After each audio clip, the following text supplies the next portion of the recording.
Hello everyone, welcome to my YouTube channel. अब हम नई सीरीज स्टार्ट करेंगे बेटा, जो है एनसीईआरटी एग्जाम्पलर प्रॉब्लम से रिलेटेड। जो आपकी एनसीईआरटी एग्जाम्पलर की बुक है उनकी प्रॉब्लम्स को हम डिस्कस करेंगे, चैप्टर वाइज लेंगे। सबसे पहले आज के लेक्चर में चैप्टर 1 जो आपका है रिलेशंस एंड फंक्शंस, उसके शॉर्ट आंसर्स प्रॉब्लम्स हैं उनको डिस्कस करेंगे। एग्जाम्पल 1 देखिए बेटा, लेट ए सेट है, एलिमेंट्स हैं 0 1 2 3 and define a relation R on A as follows. और इस ए पे एक रिलेशन डिफाइंड है जिसमें आपको ये ऑर्डर्ड पेयर दिए हुए हैं 0 0 0 1 0 3 1 0 1 1 2 2 3 0 3 3। इज आर रिफ्लेक्सिव, सिमेट्रिक और ट्रांजिटिव, हमें चेक करने हैं। फर्स्ट ऑफ ऑल हम रिफ्लेक्सिव की बात करें, ए सेट में हमारे पास क्या है 0 1 2 3। 0 0 है, यस है। 1 1 है, यस है। 2 2 है, यस, ये ऑर्डर्ड पेयर भी है। 3 3, यस, ये भी है। सारे एलिमेंट्स के उसी एलिमेंट के साथ ऑर्डर्ड पेयर रिलेशन में हैं, तो ये हमारा क्या आ गया, रिफ्लेक्सिव तो हो गया। ठीक है। सिमेट्रिक क्या था हमारे पास, अगर ए बी रिलेशन में है तो बी ए, ये ऑर्डर्ड पेयर भी हमारा रिलेशन में होना चाहिए। चेक करें, 0 0 है तो 0 0 है, 0 1 है तो 1 0 है, 0 3 है तो 3 0 है, 1 1 है, 2 2 है, 3 3 है। यस, सभी में ही है। अगर ए बी हम ले रहे हैं रिलेशन में तो बी ए भी हमारा रिलेशन में है, तो ये रिलेशन हमारा क्या हो गया, सिमेट्रिक। और ट्रांजिटिव चेक करें, ट्रांजिटिव कंडीशन क्या थी, अगर ए बी रिलेशन में है और बी सी भी रिलेशन में है, then we have to check कि क्या ए सी रिलेशन में है। तो हमने सारे ही पॉसिबल पेयर्स को देखना है। 0 1 है, 1 0 है तो 0 0 है। अगर हम एक भी ऐसा ढूंढ लेते हैं जहाँ पे ये कंडीशन फॉलोअप नहीं होती तो हमारा ये रिलेशन ट्रांजिटिव नहीं होगा। क्या हमें कोई मिल रहा है, यस, एक मिल गया है। 1 0 है और 0 3 है। 1 0 रिलेशन में है, 0 3 रिलेशन में है, बट 1 3 ये ऑर्डर्ड पेयर नहीं है, तो this relation is not transitive. ठीक है बच्चे, सिंपली रिफ्लेक्सिव, सिमेट्रिक, ट्रांजिटिव की जो कंडीशंस हैं उन पे हमने चेक कर लिया। Next example, example second, for the set A 1 2 3 define a relation R in the set A as follows। एक सेट है जिसके एलिमेंट्स हैं 1 2 3 और इनमें ये रिलेशंस में ऑर्डर्ड पेयर है। Right the ordered pairs to be added to R to make it the smallest equivalence relation। इस R को हमने इक्विवेलेंस रिलेशन बनाना है, मतलब ये रिफ्लेक्सिव भी हो, ये सिमेट्रिक भी हो और ये ट्रांजिटिव भी है, और साथ में स्मॉलेस्ट हो, मतलब इतने कम से कम कितने ऑर्डर्ड पेयर हम इसमें जोड़ें वो हमने देखना है। तो सबसे पहले एलिमेंट्स क्या है, 1 2 3। रिफ्लेक्सिव की कंडीशन के लिए देखते हैं क्या हमें कोई ऑर्डर्ड पेयर चाहिए। 1 1 है इसमें, 2 2 है इसमें, 3 3 है इसमें। ऑलरेडी ये रिफ्लेक्सिव हमारा रिलेशन है। सिमेट्रिक की बात करें, अगर ए बी आर में है तो बी ए बी आर में होना चाहिए। 1 1 में है, 2 2 में है, 3 3 में है, एक ऑर्डर पेयर तो बेटा हमें ये मिल गया जो ऐड करना पड़ेगा कि 1 3 है तो 3 1 भी होना चाहिए, तभी तो ये सिमेट्रिक बनेगा और तभी ये क्या बनेगा, इक्विवेलेंस बनेगा इन तीनों ही कंडीशन के होने के बाद। तो एक तो ऑर्डर पेयर हमें मिल गया जो ऐड करना है, इसको मिलाते ही ये सिमेट्रिक भी हो गया, रिफ्लेक्सिव था, सिमेट्रिक भी हो गया। एक बार इस पर ट्रांजिटिविटी और चेक कर लें, A B B C then A C हो। 1 1 है, 1 3 है तो 1 3 है, 1 3 है, 3 1 है तो 1 1 है। बस इसी ऑर्डर्ड पेयर को लिखते ही ये हमारा क्या आ गया, ट्रांजिटिव भी आ गया। तो ये रिलेशन आर ये ऐसा बन गया, ये रिफ्लेक्सिव भी है, ये सिमेट्रिक भी है, ये ट्रांजिटिव भी है, तो ये कैसा बन गया, इक्विवेलेंस रिलेशन बन गया। और स्मॉलेस्ट, ऑब्वियसली ये स्मॉलेस्ट ही तो है, हमने जस्ट एक सिंगल पेयर ही तो ऐड किया है, तो हमें यही बताना था कि कौन सा ऑर्डर्ड पेयर इनमें ऐड करें, तो ये वाला ऑर्डर्ड पेयर इसमें ऐड कर देते हैं। ठीक है, नेक्स्ट एग्जांपल देखिए बच्चे, एग्जांपल 3 देखिए बेटा, let R be the equivalence relation in the set Z of integers given by R। Relation है, रिलेशन में ऑर्डर्ड पेयर है और रिलेशन क्या दे रखा है, 2 डिवाइड्स A माइनस बी, कि इन दोनों के डिफरेंस को 2 भाग करता है। ठीक है, राइट द इक्विवेलेंस क्लास 0। अब ये बच्चे इक्विवेलेंस क्लास 0 का क्या मतलब है, देखिए इसमें वो सारे ही एलिमेंट्स आएंगे, वो सारे ही इंटीजर्स आएंगे। कौन से? जो 0 के साथ रिलेशन में जाएंगे। हमें ऑर्डर्ड पेयर चाहिए है, तो एक तो हमें मिल गया 0, दूसरा नंबर हमें ढूंढना है कि इनका डिफरेंस 2 से भाग हो, आर में जाना चाहिए। ठीक है, तो अब देख लो 0 और 0 का डिफरेंस क्या है, 0 0 2 से भाग जाता है। 0 और 2 का डिफरेंस -2 भाग जाएगा 2 से, तो आर में गया। अब इंटीजर्स है तो हम -2 भी ले सकते हैं। 0 और -2 का डिफरेंस क्या है, 2 है, 2 2 से डिवाइड होता है। फिर क्या आएगा 4, 4 और 0 का डिफरेंस 4, 4 भी 2 से भाग जाता है। और क्या आएगा -4। इस तरह से बहुत सारे नंबर आएंगे। क्या मैं इसमें एक ले सकती हूँ? देखो जरा, 0 और 1 का डिफरेंस 2 से भाग नहीं जाता है, तो ये पेयर 0 और 1 ये पेयर रिलेशन में जाएगा ही नहीं। हमें सिर्फ वो एलिमेंट्स लिखने हैं जिनका 0 के साथ पेयर किस में जाए, आर में जाए। ठीक है, तो ये हमारी क्या होगी, इक्विवेलेंस क्लास होगी। इसमें से 1 हटा देंगे कि इसको ऐसे भी लिख सकते हैं आप, 0 प्लस -2 प्लस -4, ये हमारी होगी 0 की इक्विवेलेंस क्लास। नेक्स्ट देखिए बेटा एग्जाम्पल 4।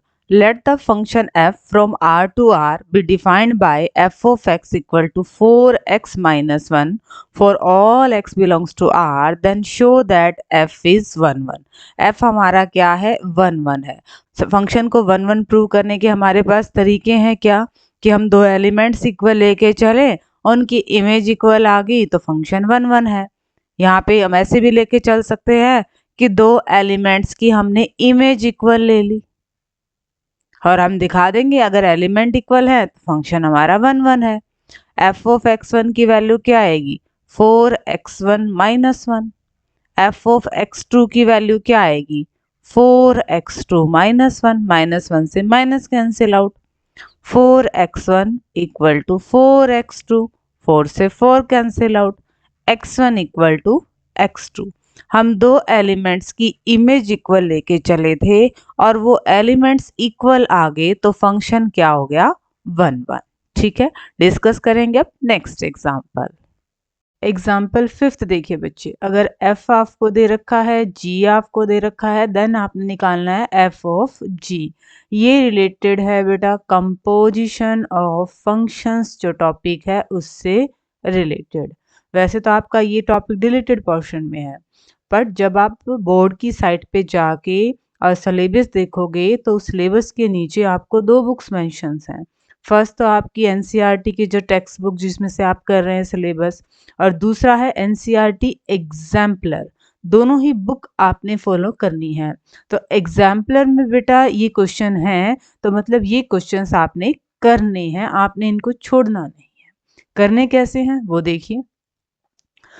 f हमें दे रखा है ये, तो इसका मतलब क्या है, अगर हम इस फंक्शन को देखें f फंक्शन को, तो ये कैसे है, 5 की इमेज है 2, यहाँ पे 5 है और उसकी इमेज क्या है 2।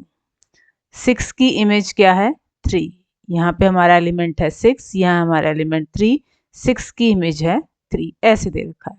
सेम ऐसे g हमारा फंक्शन है और g 2 5, मतलब 2 की इमेज क्या है 5।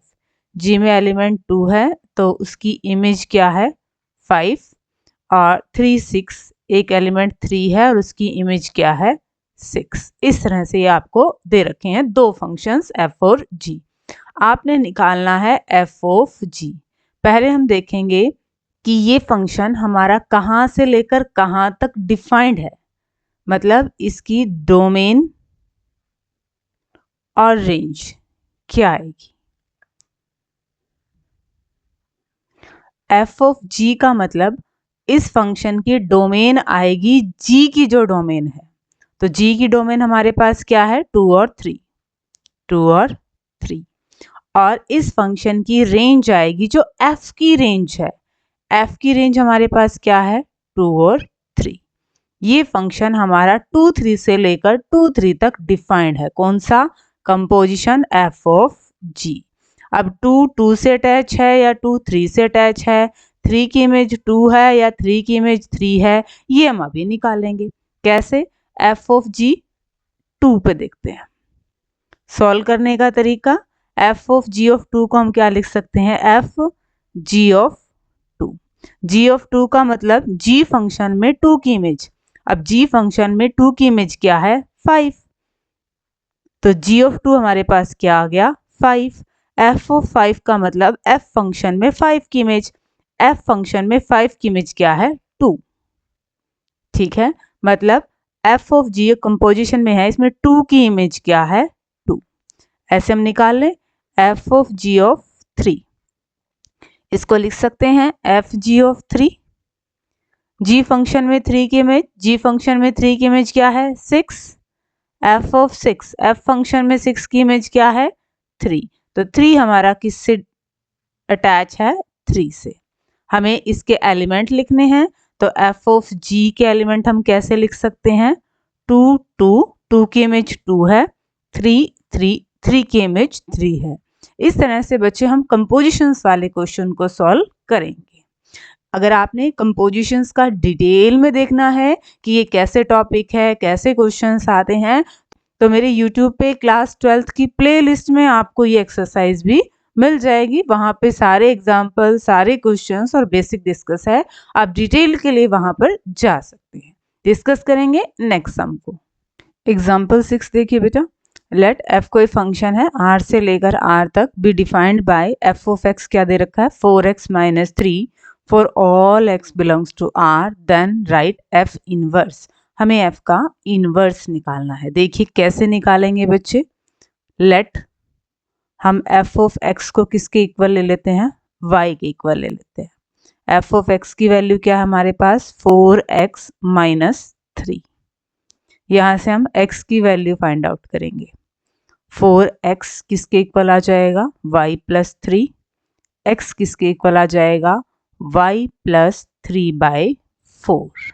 अगर हम यहाँ से x की वैल्यू निकालना चाहें तो x की वैल्यू क्या आएगी? f इधर आ जाएगा, फंक्शन अपनी जगह बदलेगा तो वो इनवर्स बन जाएगा। तो x की वैल्यू क्या आ गई है? f inverse y = y + 3/4। ये हमारा इनवर्स है। बस एक चीज़ का और ध्यान रख लेंगे, फंक्शन हमारा x में है तो इसके इनवर्स को हम x की फॉर्म में लिख देंगे। f इनवर्स x हमारा क्या बनेगा? x + 3/4। सिंपली रिप्लेस कर दिया y को x से। बिल्कुल इजी है। f ऑफ x को y लेंगे, जो x की वैल्यू निकालेंगे वही हमारे गिवन फंक्शन का क्या आ जाएगा? Inverse. Next example, is the binary operation star defined on z by m * n = m - n plus mn for all mn belongs to z commutative. Commutative है क्या बाइनरी ऑपरेशन? हमें ये चेक करना है। कम्यूटेटिव का मतलब क्या m * n और n * m इक्वल है? बात हो रही है यहाँ पे z इंटीजर्स की, तो हम कोई भी 2 नंबर ले लेते हैं, 1 और 2 ले लेते हैं। एक बार हम 1 * 2 निकाल लेते हैं और एक बार 2 * 1 निकाल लेते हैं। निकाले ज़रा, क्या है हमारे पास? m * n का मतलब m - n plus mn। 1 * 2 का मतलब 1 - 2 plus 1 × 2। 1 और 2 की मल्टीप्लाई 2 हो जाएगी। 2 से 2 कैंसिल आउट, वैल्यू क्या आ गई है? 1। अब 2 * 1 निकाल लीजिए। 2 - 1 + 2। 2 और 2 4, 4 में से 1 गया 3। ये दोनों ही इक्वल नहीं आए तो this is not commutative. Again बेटा ये टॉपिक्स आपको करने पड़ेंगे क्योंकि ये आपके एनसीईआरटी एग्जाम्पलर बुक में हैं। सिंपली इसमें हमें क्या निकालना था? कम्यूटेटिव। कम्यूटेटिव की ये प्रॉपर्टी हमें चेक करनी होती है कि ए और बी 2 नंबर्स के बीच में अगर बाइनरी ऑपरेशन डिफाइंड है तो वो बी और ए के बीच में भी अगर डिफाइंड है तो उसे हम क्या कहते हैं, कम्यूटेटिव। वैसे भी इंटीजर्स में प्रॉपर्टी लागू नहीं होती, दोनों इंटीजर्स को आप आगे पीछे अगर माइनस करेंगे तो कहाँ इक्वल आते हैं, आते ही नहीं है। फिर भी हमने दो नंबर्स लेके चेक कर लिया, और किसी भी चीज़ को ना नोट दिखाने के लिए हमारे पास एक एग्जाम्पल काफ़ी है जो उसको सेटिस्फाई ना करे। ठीक है, नेक्स्ट एग्जाम्पल देखिए। एग्जाम्पल 8, इफ एफ हमें फंक्शन दे रखा है, जी हमें फंक्शन दे रखा है, इनके एलिमेंट्स हैं, right the range of F. हमें एफ की रेंज बतानी है। रेंज होता है बेटा ऑर्डर्ड पेयर का सेकंड एलिमेंट, तो क्या है इसमें 2 और 3। ठीक है, रेंज ऑफ एफ आ गई है। ऐसे ही जी की रेंज भी निकाल लेते हैं। ऑर्डर्ड पेयर का सेकंड एलिमेंट 5 और 6, बस यही बताना था, इसमें रेंज बताना था। रेंज होता है हमारे पास जो भी ऑर्डर्ड पेयर दे रखे हैं उनका second element. Example 9, if A set में एलिमेंट है 1 2 3, एफ और G are relations corresponding to the subject of A cross A, मतलब ऑर्डर्ड पेयर है, फर्स्ट एलिमेंट भी ए से भी है, सेकंड एलिमेंट भी हमारा ए से ही है। Against them which of the f and g is a function. ये रिलेशन दे रखे हैं, हमें चेक करना है इनमें से फंक्शंस कौन कौन से हैं और क्यों हैं। बस फंक्शंस में बेटा आपने एक ध्यान रखना है कि एवरी एलिमेंट, हर एक एलिमेंट की क्या होनी चाहिए, यूनिक इमेज, एक इमेज होनी चाहिए। हर एक एलिमेंट की एक ही इमेज होनी चाहिए। यहां देखें 1 की इमेज क्या है, 3 है, ठीक है। 2 की इमेज क्या है, 3 है, ठीक है। 3 की इमेज क्या है, 2 है, ठीक है। हर एक एलिमेंट की एक ही इमेज है, तो f हमारा क्या है, फंक्शन है। जी पे देखिए जरा, 1 की इमेज क्या है, 2, ठीक है। 1 की ही इमेज क्या आ गई, 3। यहां देखो बच्चे, एक ही एलिमेंट की 2 इमेज आ गई। हमें क्या था, यूनिक इमेज, सिंगल इमेज चाहिए थे, तो क्या हो जाएगा, G is not a function. Hope कि आपको दोनों में डिफरेंस पता लग गया होगा कि फंक्शन कौन सा है और फंक्शन कौन सा नहीं है। हर एक एलिमेंट की सिर्फ एक इमेज होनी चाहिए। यहाँ पे हर एक एलिमेंट की एक ही इमेज है, बट यहाँ पे एक की इमेज 2 भी है, एक की इमेज 3 भी है, इसीलिए जी हमारा फंक्शन नहीं है। डिस्कस करेंगे नेक्स्ट क्वेश्चन को अब। एग्जाम्पल 10, इफ ए सेट में एलिमेंट है ए बी सी डी और एफ फंक्शन में एलिमेंट दे दिए A B B D C A D C, ठीक है। Show that f is 1 1 from A onto A and find f inverse. हमें check करना है कि क्या ये फंक्शन हमारा 1 1 है, ऑन टू है, और अगर 1 1 ऑन टू है तो इसका इनवर्स भी एग्जिस्ट करेगा, तो हमें वो इनवर्स भी बताना है। 1 1 के लिए हम क्या चेक करेंगे, different element have different image, different image। A की इमेज B है, B की इमेज D है, C की इमेज A है और D की इमेज C है, ठीक है। हर एक एलिमेंट की अलग अलग इमेज है, तो फंक्शन हमारा क्या आ गया, 1 1 आ गया। ऑन टू के लिए डायग्राम बना लेते हैं, हमारे लिए और इजी हो जाएगा। यहाँ पे है ए बी सी डी और यहाँ पे भी है ए बी सी डी। ए की इमेज है बी, बी की इमेज है डी, सी की इमेज है ए और डी की इमेज है सी। 1 1 तो हो गया था हमारा, डिफरेंट एलिमेंट है different image, okay. Onto के लिए हमारे पास कोडोमेन में ऐसा कोई एलिमेंट नहीं बचना चाहिए जिसकी प्री इमेज एग्जिस्ट नहीं करती हो। यहाँ पे भी कोई भी एलिमेंट खाली नहीं बचा, तो ये फंक्शन हमारा क्या आ गया, ऑन टू भी आ गया। अब ये फंक्शन 1 1 है, ऑन टू है, तो इसका इन्वर्स भी एग्जिस्ट करेगा। हमें इन्वर्स निकालना है। इन्वर्स बच्चे आप डायरेक्ट निकाल सकते हैं, जो एफ के एलिमेंट हैं उनको चेंज कर दीजिए। ए बी, तो इन्वर्स में क्या आ जाएगा, बी ए। बी डी, इन्वर्स में क्या लिखेंगे आप, डी बी। सी ए सी और डी सी सी डी। ये डायरेक्ट आप फंक्शन का इन्वर्स लिख सकते हैं। और अब डिस्कस करेंगे last example. In the set n of natural numbers define the binary operation star. हमने बाइनरी ऑपरेशन का एक क्वेश्चन पहले भी देखा था। अब बाइनरी ऑपरेशन दो नंबर्स के बीच में कैसे डिवाइड है कि इन दोनों नंबर्स का GCD ग्रेटेस्ट कॉमन डिवाइजर आएगा। ठीक है, हमने चेक करना है कि ऑपरेशन कम्यूटेटिव और एसोसिएटिव है क्या। ठीक है, देख लेते हैं। अब m स्टार n और n स्टार m ये इक्वल आएंगे या नहीं आएंगे? इक्वल आएंगे तो ये कम्यूटेटिव है, नहीं आएंगे तो नहीं है। m स्टार n का मतलब ग्रेटेस्ट कॉमन डिवाइजर इन दो नंबर्स का, और n स्टार m का मतलब ग्रेटेस्ट कॉमन डिवाइजर इन दो नंबर्स का। ये तो सेम ही आएगा ना आंसर। तो ये दोनों क्या आएंगे? इक्वल, और ये आपका कम्यूटेटिव तो हो गया।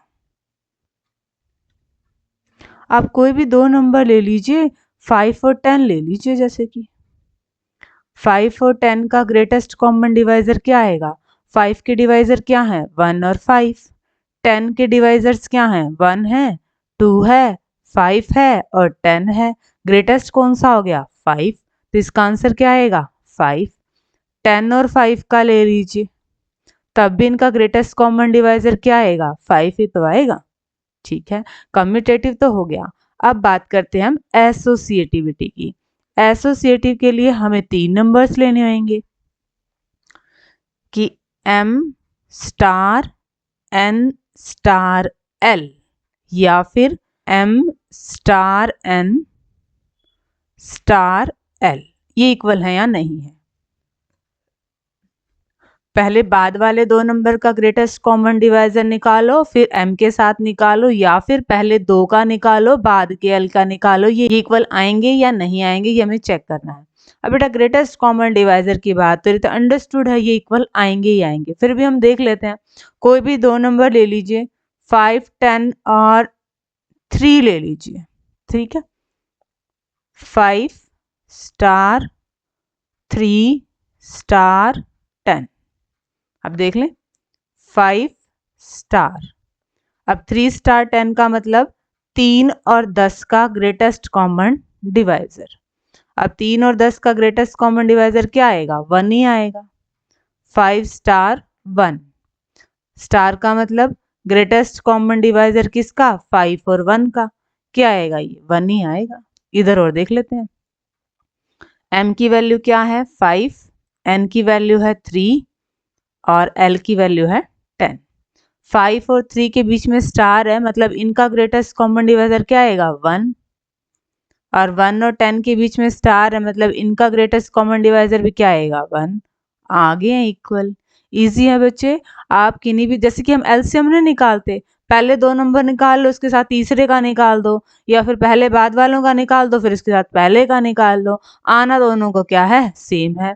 ऐसे ग्रेटेस्ट कॉमन डिवाइजर की सिचुएशन आएगी, आपके पास ये दोनों ही ऑपरेशंस क्या आएंगे? इक्वल आएंगे। और ये इक्वल आ जाएंगे तो इसका मतलब क्या है? एसोसिएटिविटी को ये होल्ड करता है। Yes, this binary operation is commutative as well as associative.